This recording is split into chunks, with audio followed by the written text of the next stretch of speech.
Il est 20h30, on va... France Info, le réflexe info. On va revenir sur le 14 juillet, mais tout de suite le journal, Laurent Sénéchal. Fin de l'opération Sangaris d'ici le mois d'octobre, annonce François Hollande. Seuls 350 soldats français sont toujours déployés en Centrafrique. La mission Sangaris a été mandatée par l'ONU fin 2013 pour mettre un terme à une guerre civile dans le pays. François Hollande s'est félicité tout à l'heure de la réussite, selon lui, de cette opération. En République centrafricaine, notre intervention et le déploiement des Nations Unies ont rendu possible la transition politique concrétisée par l'élection du président de la République et également d'un Parlement. Ce succès nous conduit à passer le relais à la communauté internationale et aux autorités centrafricaines.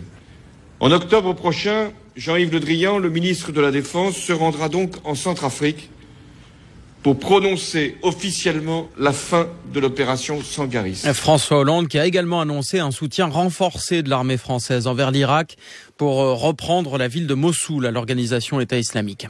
Theresa May s'inscrit dans la continuité de David Cameron. La nouvelle première ministre britannique dit vouloir gouverner dans le même esprit que son prédécesseur.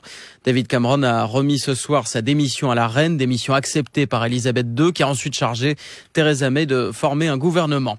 C'est vendredi, dans 2 jours, que le tribunal administratif de Versailles se prononcera sur le recours de Salah Abdeslam, l'un des principaux suspects des attentats du 13 novembre, arrêté en Belgique 4 jours avant les attaques de Bruxelles en mars dernier.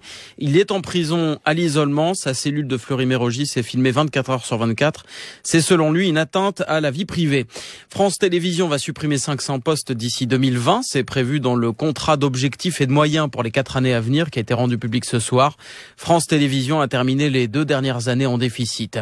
Ça va mieux sur les routes de France. Le pic de bouchons a été atteint à 18h30 avec 560 km cumulés, dont 300 rien qu'en région parisienne. La journée est classée orange dans le sens des départs par Bison Futé et même rouge en Ile-de-France. Le Tour de France, vous le suivez sur France Info. Dans la 11e étape aujourd'hui à Montpellier, c'est Peter Sagan qui s'est imposé. Il conforte son maillot vert de leader du classement par points.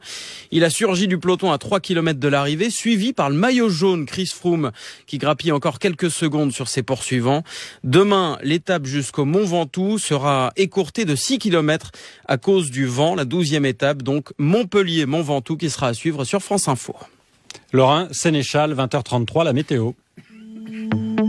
France Info Météo avec le CIC, banque de prêt d'une PME sur 3 en France.